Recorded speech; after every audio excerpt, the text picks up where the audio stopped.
11번째 시간입니다.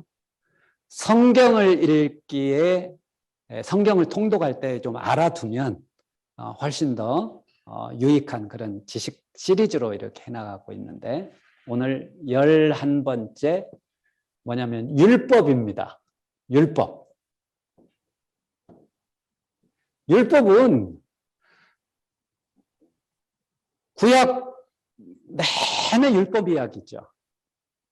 그리고 신약으로 와서도 또 율법 이야기입니다.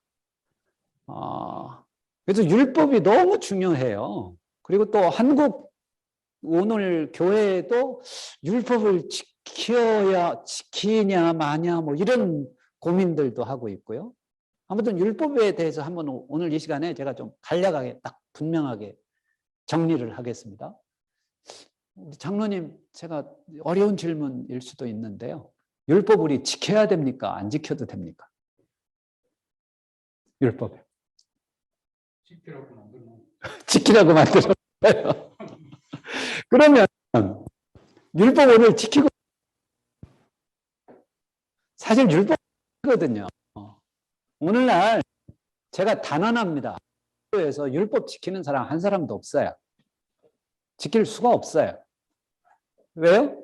한 가지만 어겨도 율법 안 지키는 거예요. 그러면 오늘 요거 먼저 딱 정리를 할게요. 율법이라는 게 뭐냐? 율법이라는 게 뭐냐? 세 단계가 있습니다. 첫 번째가 우리가 쉽게 생각할 때 율법이라는 것 자체가 하나님께서 이스라엘 백성들에게 주신 법인데, 십계명이 있죠. 십계명.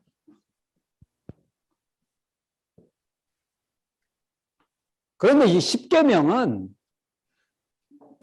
좀 것도 있어요. 예를 들어 안식일을 거룩히 지켜라. 어떻게 하는 게 안식일을 거룩하게 지킨다는 거예요? 사실은 좀 이런 개념입니다. 십계명은. 을 조금 구체화한 게 있어요. 십계명이 조금 더 구체화됩니다. 뭐냐? 모세 오경이 율법입니다. 그러니까 이스라엘 백성들은 사실은 율법 하면 단순하게 그냥 십계명, 요거 모세 오경. 모세 오경의 하나님의 말씀. 하나님께서 하라고 하신 게 있고 하지 말라고 한 게 있어요. 모세오경에 보면, 여러분 모세오경에 기록된 계명의 수가 전부 몇 개인지 아세요? 창세기부터 창세기, 출애굽기, 레위기, 민수기, 신명기, 이게 모세오경이잖아요. 여기에 보면 하나님께서 너희들이 이거 해라, 하지 말아라, 이런 계명이 수백 개거든요. 정확하게 몇 개? 김영재 집사님 이거 맞추면 제가 오늘 선물 드릴게요. 와, 아시네. 몇 개요? 정확하게? 613개. 666개요? 아니요. 613개.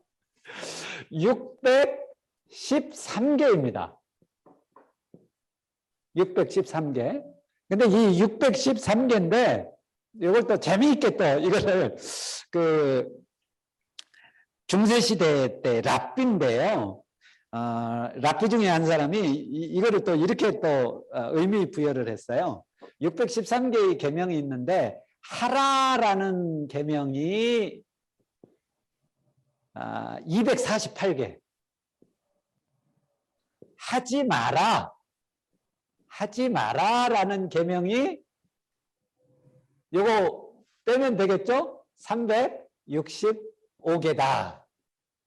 이게 의미가 어떻게 되냐면 248개는 우리 몸의 신체의 부위가 뭐 이거 이렇게 뭐 손가락 뭐 이런 거 아무튼 다 하면 248개랍니다.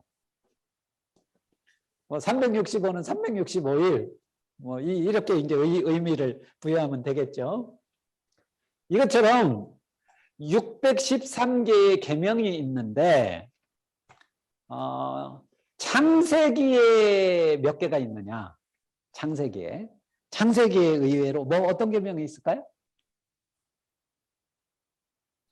생육하고 번성하라. 그 계명이죠. 생육하고 번성해라. 그래서 유대인들은요, 산하 제한하지 않습니다. 그 종교인들, 율법을 지키고자 애를 쓰는 사람. 왜? 하나님의 계명인 거예요. 그러니까 뭐 한 가정에 8명, 10명 막 자녀들 이래요. 창세기에 3개의 계명이 있습니다. 많지는 않아요. 출애굽기에 몇 개의 계명이 있냐? 이제 출애굽기에는 좀 많겠죠. 이제 그 10계명이 여기 이제 출애굽기에 등장하지 않습니까? 3개 빼면 4에서 114.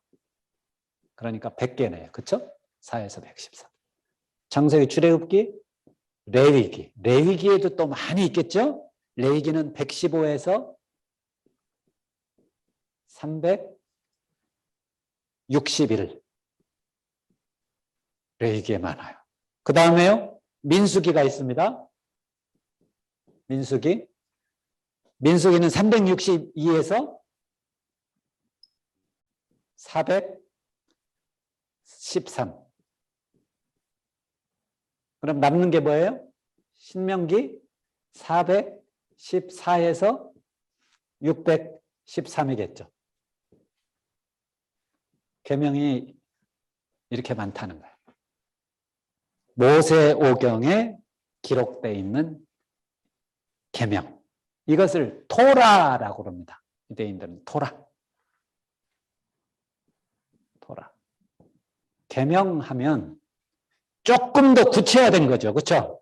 10계명보다 더 조금 구체화됐죠. 그런데 이걸로 완전하지 않습니다. 왜요? 어떤 문제가 있냐면 이것을 이제 해석의 문제가 있습니다. 해석. 안식일을 거룩히 지켜라 라는 계명이 있는데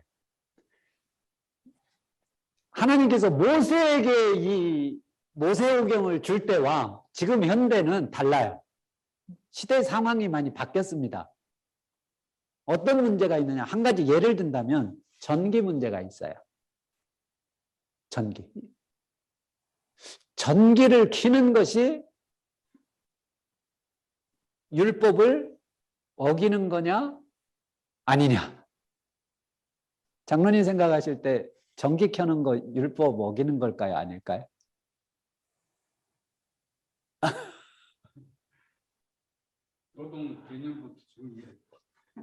버스 타는 거, 버스를 타는 거. 이거 율법 지키는 거겠어요? 어기는 거겠어요? 옛날에는 율법, 버스가 없었죠. 그러니까 안식일을 거룩히 지켜라 하는 말씀이 있는데 이거 가지고 이 당시에도 고민했다고요. 그러면은 우리 안식일 날 몇 킬로까지는 아예 움직이지 말라는 거예요? 그래서 움직여야 되잖아요. 그래서 합의를 본 게 2km예요. 오리는 안식일에도 움직일 수 있다. 그래서 뭐 이걸 가지고 예루살렘 성내는 오리 2km는 어디든지 갈 수 있으니까 뭐 이렇게 정한 거다. 뭐 이런 얘기도 하는데 아무튼 이렇게 좀 구체화한 거예요. 해석을 한 거예요. 시대가 이제 지나다 보니까 운전의 문제도 있죠. 운전하는 거 율법 어기는 겁니다. 전기 켜는 거 율법 어기는 거예요. 그러니까 유대인들은요, 지금도 이스라엘 가면 호텔에 사bat 그 안식일 날 이용하는 엘리베이터가 별도로 있어요. 그러니까 이제 외국인들이 이용하는 엘리베이터 있고 이렇게 율법을 지키는 사람들이 타는 엘리베이터가 별도로 안식일 날은 따로 운행을 합니다. 이게 버튼 누르면 안 되는 거예요. 버튼을 누르면 율법 어기는 거거든요. 그러니까 2층은 자동으로 전층에 다 쓰는 거예요. 이렇게 아무튼 율법을 지키려고 애를 씁니다. 이렇게 해석을 해요. 해석을 지금도 오늘날에도 계속 이런 문제가 이제 발생을 하는 거예요. 어떤 물건을 새로 만들었는데 이거를 작동하는 게 이거 율법을 어기는 거냐? 이거 이제 랍비들이 결정을 하겠죠. 요거를 이제 미슈나라고 합니다. 미슈나 해석하는 것. 율법. 그런데 율법의 내용을 전체적으로 구별을 하면 세 가지입니다. 여러 가지 법이 있는데 더 세분화하게도 하는데 제가 볼 때는 그냥 크게 보면 세 가지예요. 내용적으로 볼 때. 첫 번째, 절기법이 있어요. 절기. 절기는 뭐가 속하냐면 여기에 다 들어가는 거예요. 안식일. 그렇죠? 안식일뿐만 아니라 또 무슨 절기가 있어요? 유월절 있죠. 유월절. 또요. 무교절 있죠. 초막절 있죠. 또 심지어는 뭐가 있어요? 희년이라는 게 있어요. 희년. 희년. 이런 것이 절기입니다. 하나님께서 이런 것은 좀 지켜라. 절기. 절기법이 있습니다. 두 번째 또 뭐가 있을까요? 제사법이 있습니다. 하나님 앞에 드리는 제사에 대하여 여러 제사가 있어요. 그렇죠? 소제도 있고 번제도 있고 속건제도 있고 속제제도 있고 제사를 지내는데 이 규정이 다 있습니다. 이게 율법이에요. 제사법. 그 다음에 이제 뭐가 있을까요? 생활법이 있습니다. 생활법. 생활할 때 이렇게 해야 된다. 이거는 부정한 거다. 안식일이 되면 차를 타지 말아라. 버스 타지 말아라. 그래서 이스라엘에서 한인교회가 예배를 드리는 거는요. 안식일에 드립니다. 토요일날 드려요. 그런데 문제는 교회를 가려면 차가 안 다녀요. 어떻게 가야 돼요? 다행히 이스라엘에도 아랍인들이 삽니다. 아랍인들은 6월절 안식일 안 지켜요. 그러니까 아랍 택시 운전사들은 운행을 해요. 그러니까 대부분 아무튼 제가 있을 때에는 아랍 택시들하고 아예 계약을 맺습니다. 한인교회하고. 그래서 6월절 안식일에는 우리 태우러 와. 끝나고 나면 태워다 주고. 차 없는 사람은 그렇게 다녀야죠. 지금도 유대인들은 그렇게 지키려고 합니다. 전기 나가면요. 그러니까 유대인들은 안식일에 전기 스위치 올리면 안식일을 범하는 거예요. 그러니까 이 유대인들은 어떻게 하냐? 타이머를 다 맞춰놓은. 타이머를 맞췄는데 이게 좀 작동이 잘 안 돼요. 고장나? 그러면 어떻게 할까요? 이방인들 불러서 좀 부탁을 해. 아니, 나는 이 안식일을 어겨도 되냐? 그러면 이제 유대인들은 너는 이방인이라 괜찮아. 하나님께서 그냥 봐주셔. 그렇게 얘기하거든요. 그러니까 이 율법의 문제는 사실 우리 한국 사회에서 지금 율법을 지키는 사람은 없죠. 주일날 정기 안 지키는 사람이 누가 있어요? 유대인들의 기준으로 봐서는요. 지킬 수가 없는 거예요. 사회 구조적인 문제도 그렇고. 그러니까 당연히 이 율법의 문제에 대하여 오늘 우리 한국교회 일부 교단은 지금은 이제 거의 안 그러더라고요. 지금은 안 그러는데 한 30년 전만 하더라도 주일날 버스를 타지 말아라. 주일날 돈 쓰지 말아라. 주일 범하지 말아라는 거예요. 맞아요. 이 유대인들이 안식일을 범하지 않는 것처럼 우리는 주일을 범하지 않아야 된다. 이런 개념으로 주일날 돈 쓰지 말고 돈 안 쓰려면 뭐예요? 버스도 타지 말고. 그래서 먼 거리도 교회 가야 되는데 걸어 다니는 사람들 실제로 있었다고요. 근데 이제 지금은 거의 이런 교회가 없는 것 같아요. 자, 이 문제가 당연히 복음이 전파되면서 당연히 이 문제를 가지고 논쟁의 주제가 될 수밖에 없었습니다. 자, 복음이 예루살렘 교회에서 출발해서 예루살렘 교회는 다 뭐예요? 이거 좀 지우고 할까요? 예루살렘 교회는 전부 유대인들이었습니다. 그런데 이 유대인들이 퍼지잖아요. 핍박이 일어나니까 퍼져서 어디로 가게 됩니까? 예루살렘 교회에서 안디옥 교회로 가잖아요. 안디옥 교회에서 문제가 발생을 한 거예요. 어떤 문제가? 이방인들이 들어오기 시작했습니다.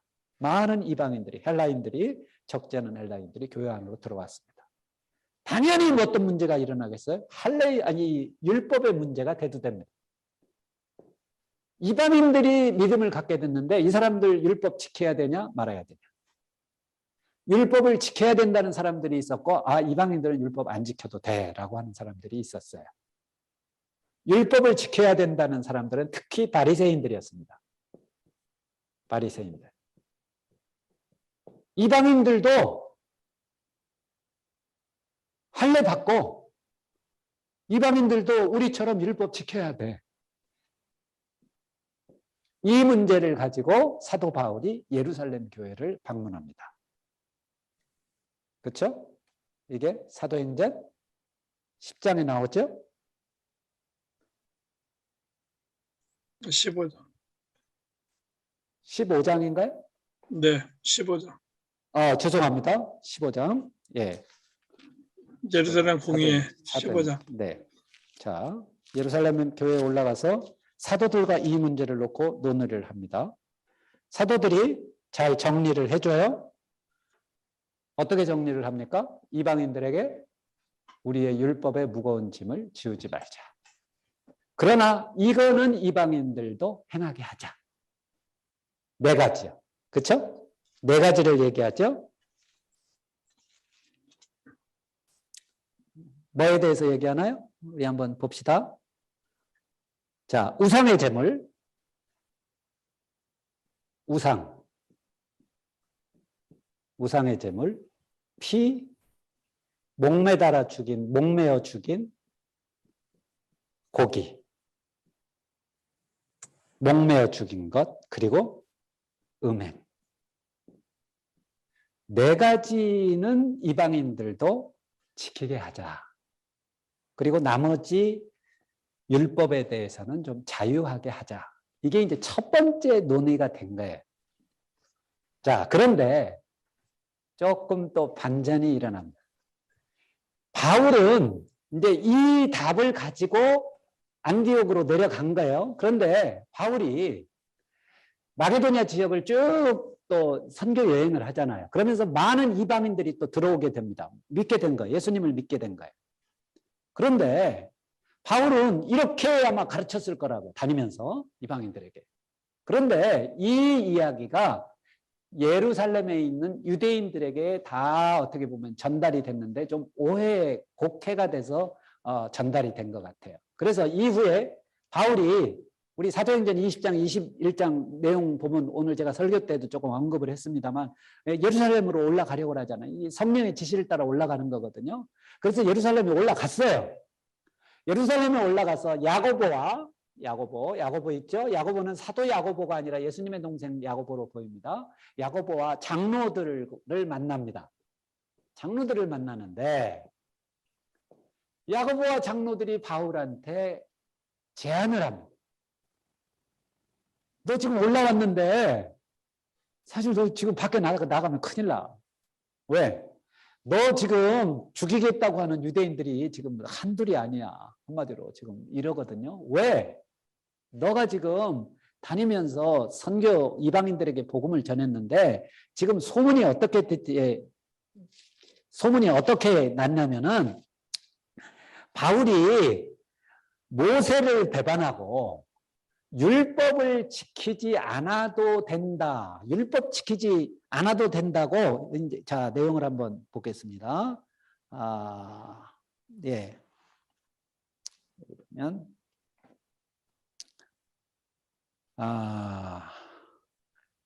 21장 21절에 있는데요. 내가 이방에 있는 모든 유대인을 가르치되 모세를 배반하고 아들들에게 할례를 행하지 말고 또 관습을 지키지 말라 한다음을 그들이 들었도다. 지금 어떻게 지금 예루살렘에 있는 유대인들이 들었냐면 바울이 모세를 배반하고 아들들에게 할례 행하지 말아라. 지금 할례 행할 필요 없다. 그리고 관습을 지키지 말아라. 관습 필요 없다. 각종 이런 율법을 지키지 않아도 된다라고 지금 그 바울이 이야기하고 다닌다라고 지금 예루살렘에 있는 유대인들이 들었다는 거예요. 그러니까 어떤 면에서는 맞는 말이기도 하고 또 어떻게 보면 조금 더 이렇게 좀 심하게 좀 바울이 얘기했던 것보다는 더 심하게 됐을 수도 있습니다. 근데 바울이 이 얘기를 듣고요, 어떤 태도를 취하냐, 이게 굉장히 중요한 거죠. 그래서 야, 바울은 또 이런 면도 있구나 하는 것을 저도 느끼게 됐는데, 바울은요, 철저하게 이방인들은 율법 지키지 않아도 된다, 이렇게 얘기하면 분명해요. 그런데 막상 예루살렘에 올라와 보니까 이거 자기에 대해서 유대인들이 아주 뭐 이렇게 강경하게 이렇게 또 좀 왜곡된 그런 내용도 있단 말이에요. 그러면서 이때 야고보와 장로들이 바울에게 제안한 것이 있습니다. 너 좀 이렇게 하면은 어떻겠냐? 지금 너 죽이겠다고 지금 난리를 치고 있는데 너 이러면 어떻겠냐? 하면서 제안한 것이 바울과 함께하는 일행들과 지금 성전에 들어가서 나실인으로서의 하나의 그 관습, 어떻게 보면 율법입니다. 나실인에 대한 그 내용은 민수기에 나오죠. 민수기 6장에 나실인들은 머리를 이제 한번 깎고 손을 대지 않죠. 일정 기간 동안. 그리고 또 제사를 드립니다. 재물이 필요해요. 재물을 마련하려면 돈이 필요합니다. 쉬운 일이 아니에요. 그런데 바울이 이걸 합니다. 그래서 바울이 그러면은 자기가 당해 있는 지금 이 좀 곤란한 상황을 모면하려고 이렇게 했겠느냐? 저는 그렇게 보지는 않거든요. 바울은 분명히 자기 원칙을 갖고 있었어요. 그러나 유대인들이 이렇게 완강하게 자기를 거부한다는 이야기를 듣고 중재안을 내놓는 야고보와 장로들의 제안을 받아들입니다. 그러니까 바울의 태도는 우리가 이제 율법이라는 문제를 놓고 우리가 해석을 할 때는 유대인의 입장이냐, 유대인, 이방인이냐, 이게 참 다릅니다. 그러니까 예수님도 사실은 이 율법의 문제를 놓고 유대인들과는 부딪힙니다. 그렇죠? 여러분, 이 예수님께서 하신 말씀 때문에 이 율법의 문제를 굉장히 이렇게 좀 혼란스러워 하는데요. 예수님께서 이 땅에 오셔서 율법을 지키셨나요? 안 지키셨나요? 지킨 것도 있고 안 지킨 것도 있고. 그런데 예수님은 율법을 지키시지만 사실은 의도적으로 율법을 폐하신 게 있습니다. 대표적인 게 뭐예요? 안식일 날 병자들 고친 거예요. 의도적인 거예요. 좀 안식일 날은 그냥 좀 쉬셨다가 안식일 지나고 다음날 고치시면 문제 없잖아요. 그런데 일부러 이 안식일 날 고치신 거거든요. 그러니까 예수님이 공격을 당한 이유가 안식일을 폐하는 자다. 그런데 또 예수님께서는 뭐예요? 내가 율법을 폐하러 온 것이 아니다. 네? 또 이렇게 말씀을 하시거든요. 그런데 예수님의 삶을 보면 안식일을 오겠다는 건 아주 대표적인 상징입니다. 아까 얘기했던 그 절기 중에서 가장 우리가 매주 짧은 기간에 늘 지켜야 하는 게 안식일이잖아요. 뭐 신년처럼 40년에 한 번이 아니에요. 일주일마다 오는 안식일 날 행해야 되는 것을 예수님은 의도적으로 안식일을 어기신 거거든요. 또 그러면서 안식일에 대해서 질문을 하면 예수님께서는 또 나 안식일 그 율법을 폐하러 온 게 아니야. 이것 때문에 이제 헷갈리는 거죠. 우리는 유대인이 아니고 이방인입니다. 이방인들은요, 율법의 문제에 있어서 그렇게 고민할 필요가 없어요. 사실 우리는요. 우리는. 왜? 우리는 율법과 관계없이 살아온 사람들입니다. 우리는. 그렇잖아요. 우리가 우리 민족에게 안식일을 지켜야 된다고 하는 게 언제 있어요? 없잖아요. 율법 자체가 우리는 없었어요. 우리 이방인들은. 그래서 우리 이방인들은 사실 율법의 문제에 그렇게 고민할 필요가 없습니다. 만약에 율법을 잘 지키려면 어떻게 해야 돼요? 유대인이 되어야죠. 유대인.